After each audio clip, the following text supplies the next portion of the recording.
Assalamu alaikum. My name is Botrun Chaudhary. I'm going to talk to you about NHS hotel quarantine we have to do in England when you come from red countries. Okay.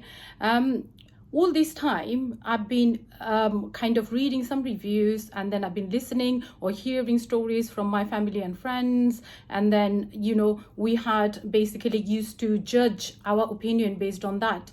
They used to tell the hotel quarantine you have to do in England is so bad. They are so disorganized. They treat you like whatever. I never believed them. Okay, but then today I am here. That's my I think it's my 7th or 8th day today, and I can tell you the real truth behind this. Okay, I'm so disappointed, I'm so disgusted, I'm so disheartened that I had to pay £2,285 to book this hotel quarantine for 10 days. Literally, I'm not here for 10 days. I have to stay 12 days because the arrival date, they don't count, and the day I'm going to go, they don't count either. I have to do 2 PCR tests and all this. But what I really want to show you today is reveal behind all these NHS or government hotel quarantine facilities what actually happens, how they treat us. It's not about the hotel only, it's the security as well. The amount of security in the hotel,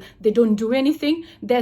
It's like they treat you guests like whatever. They treat us like we are criminal. Okay, they look at us like we committed a huge crime. This is why, this is our punishment. Okay, I don't know why some people, they go to red countries. I'm sure they don't go on a holiday, because I'm sure that there's not many people, they have extra £2,285 to spend, okay, on hotel quarantine where you get treated really badly, unless it's emergency. In my case, I had to go to my country because my father suddenly passed away, so I had to attend his funeral. Okay, when I went to Bangladesh, I'm talking about 25th of August last month.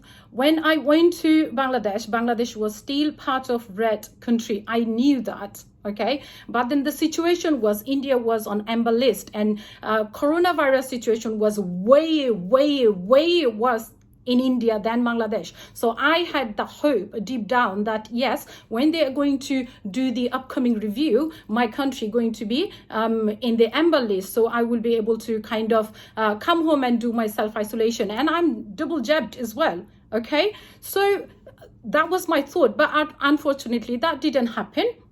They reviewed it. I don't know what went there, why India wasn't on the red list for long enough, but my country was, because I lived in that country for 12 days, and I knew coronavirus wasn't that serious. What we see on the news, what we watch on the news, completely different than what actually going on. But India was far worse. But then India was on the amber list, but Bangladesh wasn't. I don't know whether there's political reason behind it or not. I don't want to say anything about it, but I was really disheartened. Okay, so I had solid ground to exempt from the hotel quarantine. Okay, so when I went to CTM website to book my hotel quarantine in, I had to pay the full amount, okay? But there wasn't any options where I can go and apply for exemptions. It wasn't very clear. Those criteria they had for the exemptions, I wasn't kind of, ticking any of the boxes. So I thought that's fine. I tried to look for an email address. I tried to look for any contact number so I can contact them, but I did not have anything. So I had to pay £2,285, okay? And they did not give you any hotel options. No hotel choices. They only give you any random hotel based on, I don't know, whatever. Okay, so when I arrived at the airport, Birmingham airport, they treated us completely like different what we have done. Okay, only a couple of us were there. We had to wait 2 hours at the airport. Okay, getting shouted out at with airport staff, sit there, can't do that. Okay, that's fine, right? And then they took us to they took us into a coach, and then we went to different building, and then they divide us into different zones. I don't know based on what, they divided us into different zones. So I was in the red zone. it was only 6 or 7 of us. We went to a coach, and then they dropped me here. Only me came to this hotel. The hotel name is Voco, St. Johns Solihull. It's in Birmingham. It's maybe 10-15 minutes away from the Birmingham airport. Right. Okay. So when I came in, when I was at the airport, when I went to the immigration, I told them I would like to exempt from the hotel quarantine. I'm double jabbed, and I had my solid ground. I told them these are the factors, and I've got all the evidences. And they said, oh, okay, we can't do anything. It's fine. You go to the hotel, and then you talk to a manager. They will sort you out. And good luck with that. Okay. My mental health was really, really bad at that time. I just only came from back home, left my mom who was suffering with cancer. I did not see my dad. I only attended his funeral. So I was really, really emotionally, I was really down as well. So when I arrived at the hotel, I said, can I speak to the manager? Because I would like to apply for the exemption. And they said, that's fine. Okay, we'll call someone. Right. So someone means liaison officer. His name is Paul Weir. I think Weir.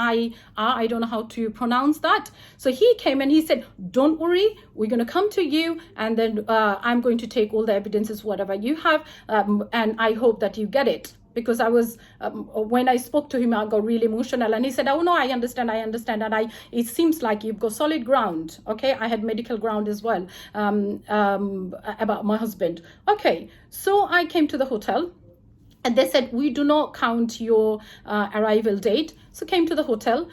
It was 2:30. I checked in, and they said, oh, lunchtime is over. You're not going to have anything. I was like, I haven't eaten for 6-7 hours. I need some food.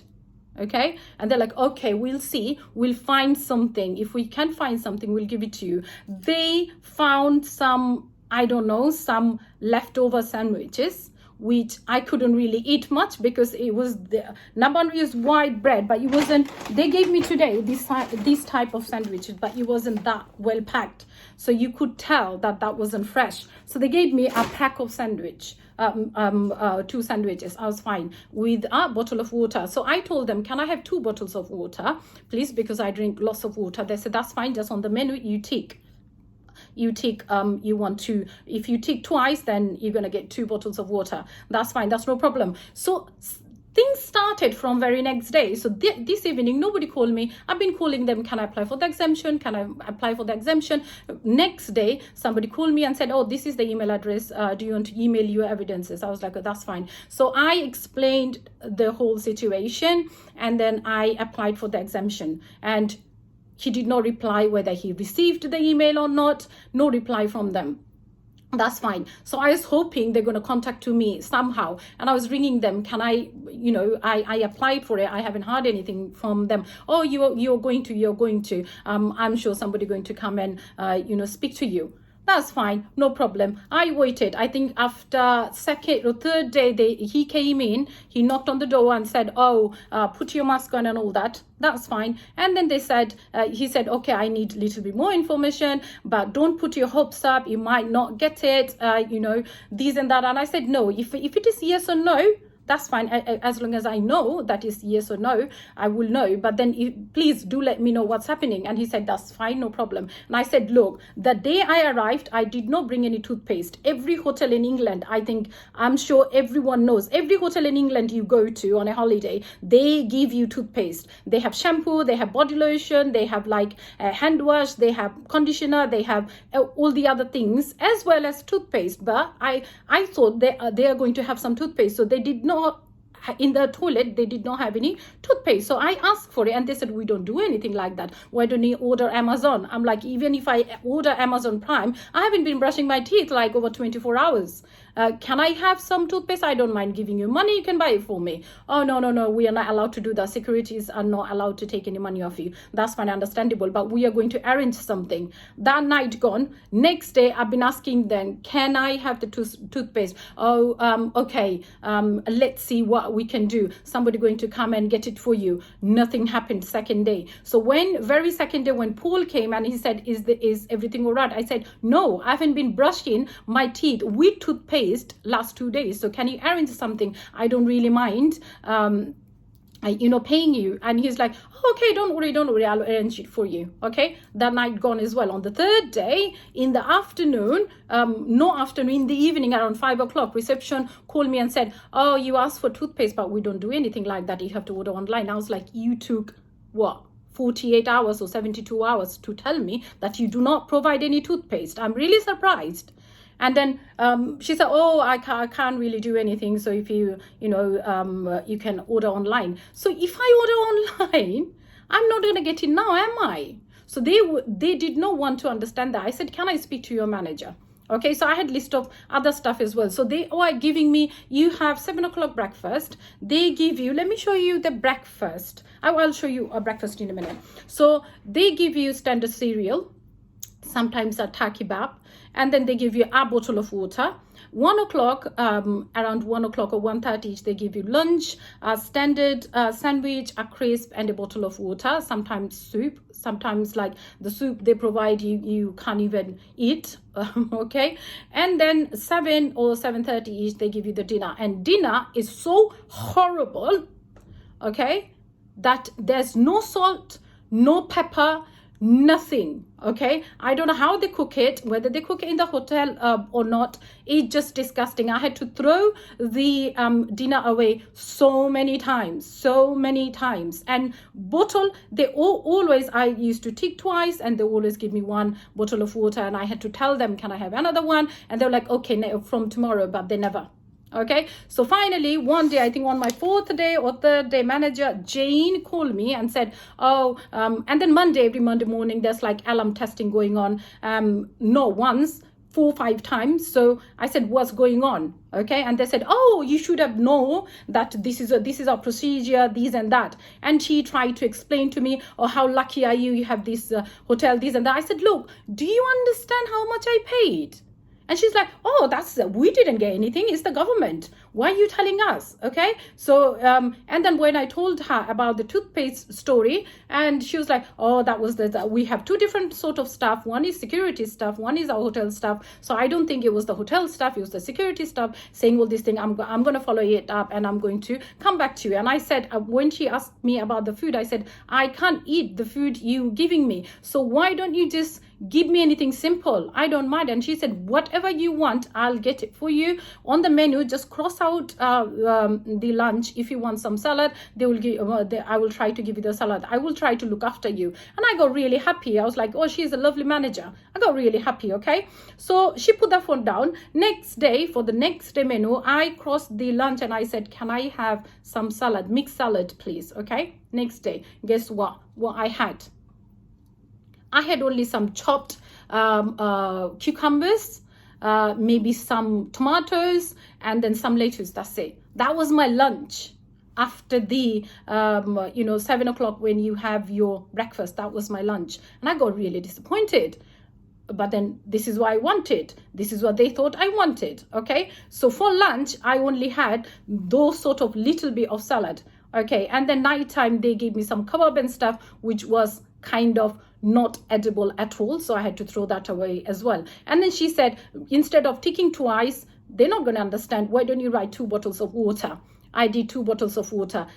Some days I got it, some days I did not. Okay, that was the hotel way.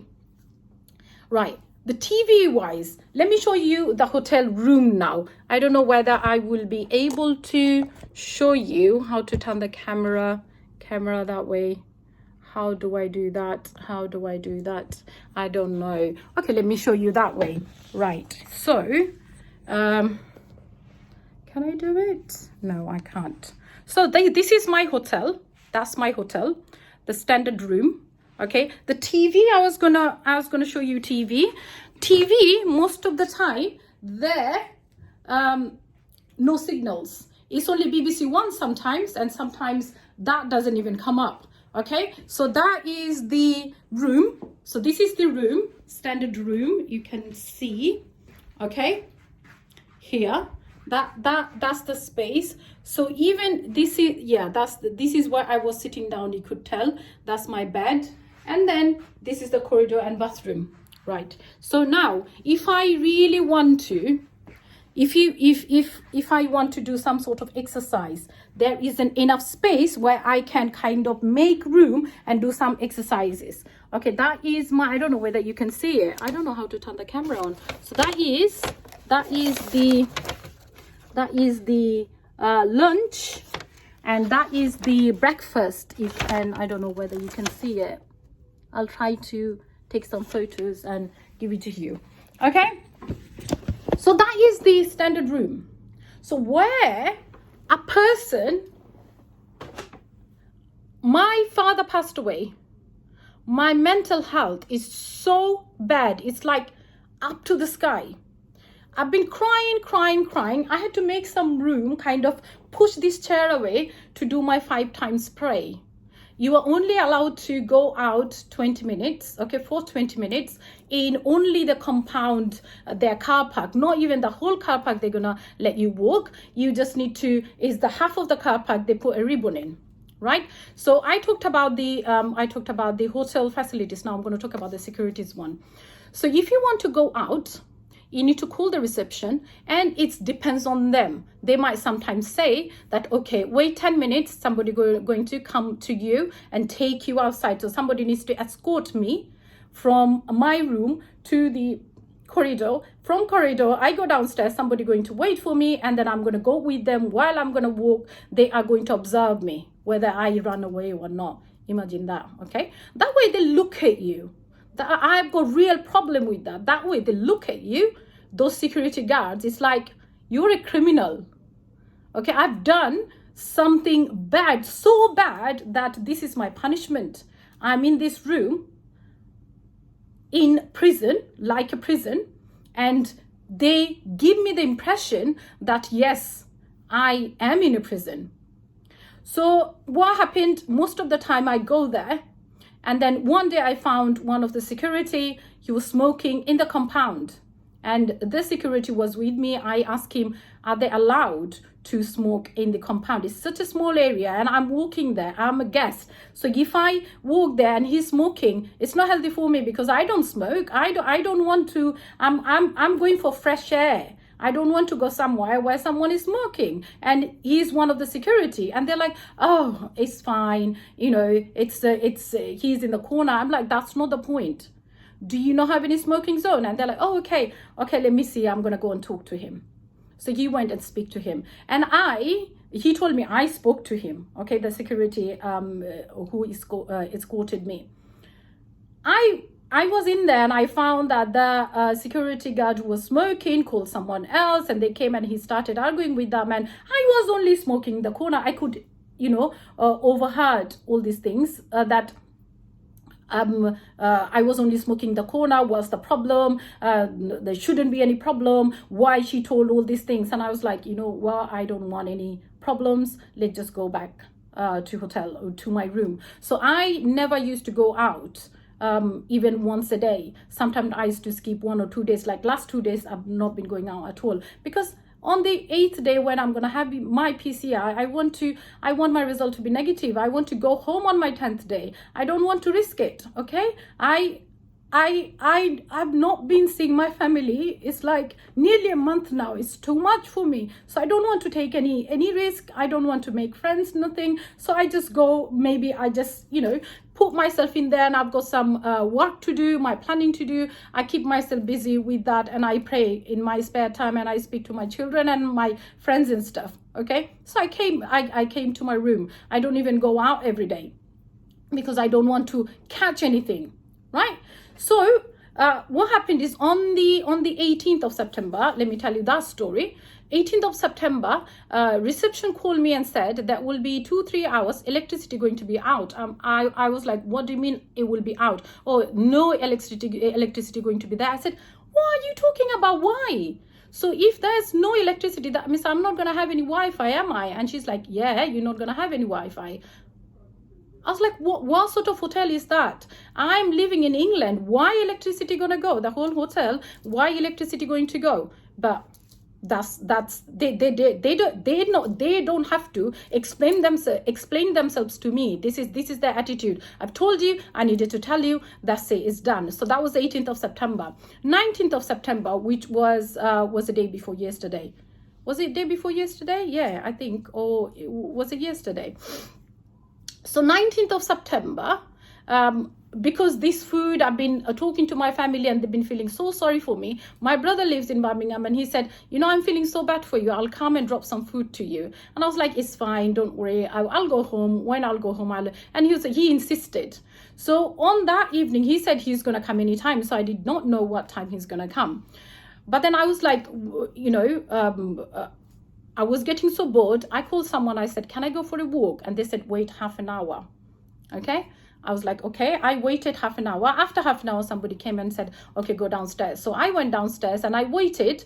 Somebody going to come. And one of the men came and said, oh, wait, I'm not going to go with you. She's going to go. So they escorted a female security, okay, and said she's gonna go with you. And all these times I've been here, I never seen any female security, and I was like, oh, that's really nice. I've got a female security today, so it'll be nice. We can talk to each other. And she smiled. I smiled. As soon as I was going out, okay, in the compound, because you've got the hotel front and then you walk behind the hotel and there's this small car park where you are allowed to walk. And I've seen somebody waving at me. That was my brother, okay, with his wife, and they're waving at me. And I said, can I just speak to them? I go so happy. Can I speak to them? Can I speak to them? And she's like, no, you are not allowed. I said, okay, can I just stay in here and just speak to them?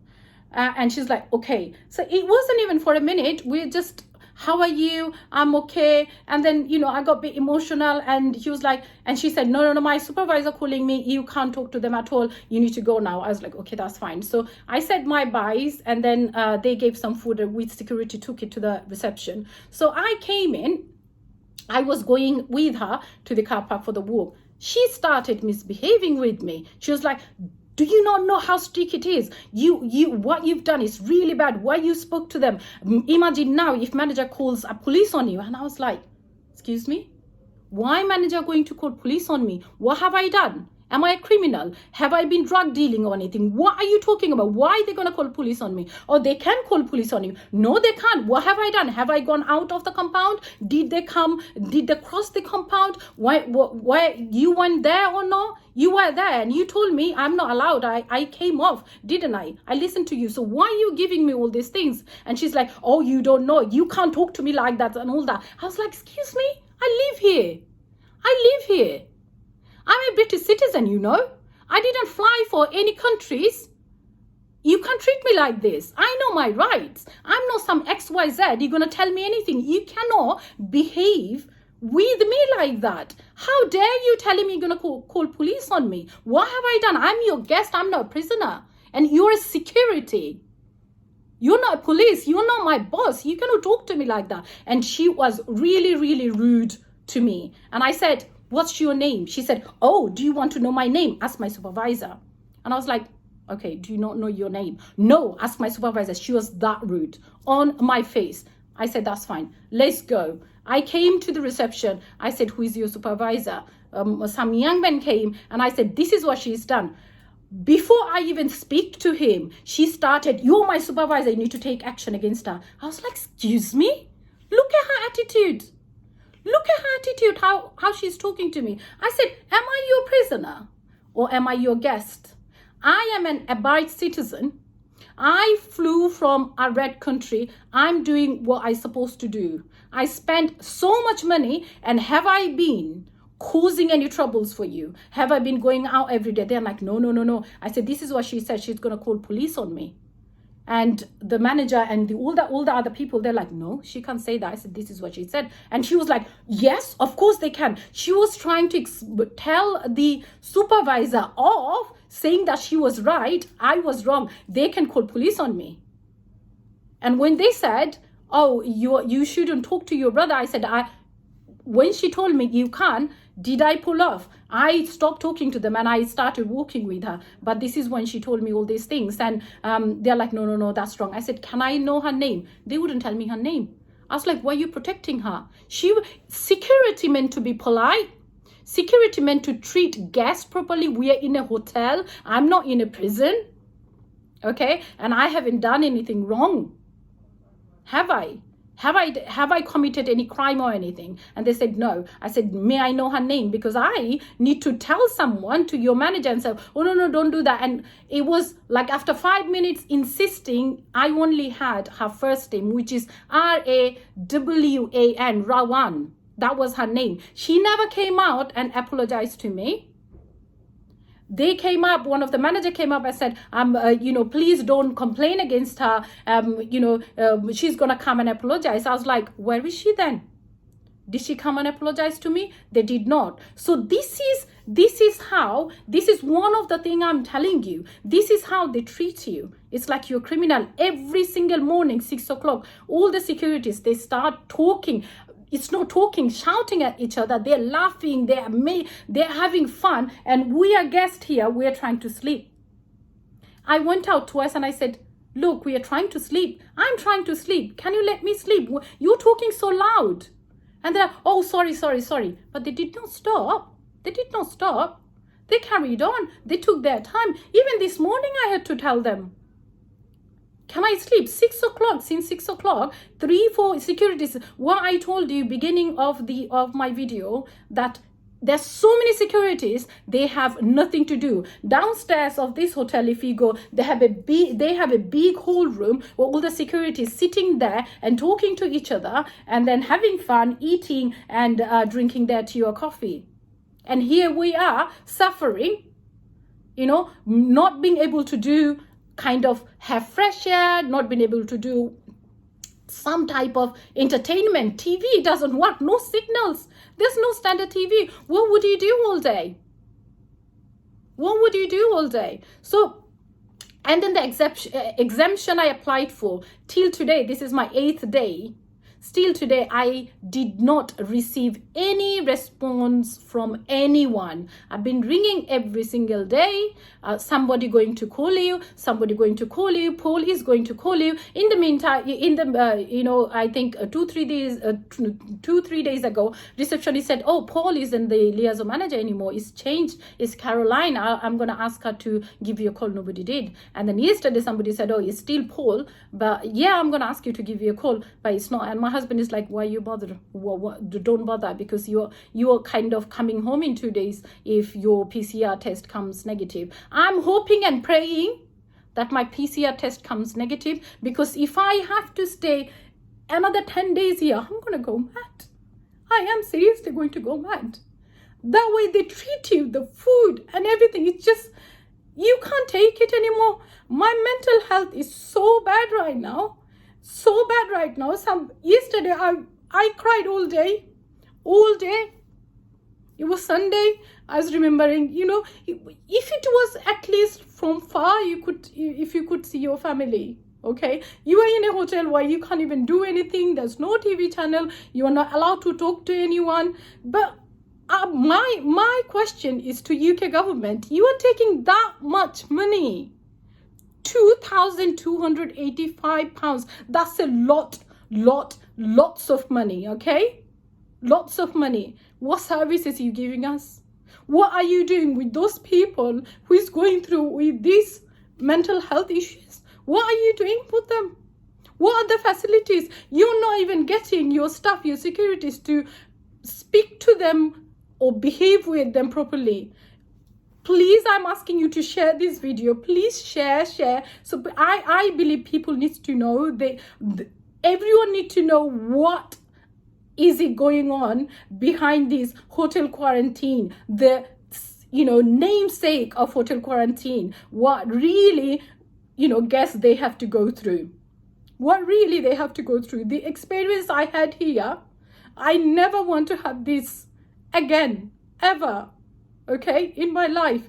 I want you to please share this video. I want people to know this is what's happening. And I want UK governments or local councillors or mayors attention here. Please treat us like we are human beings.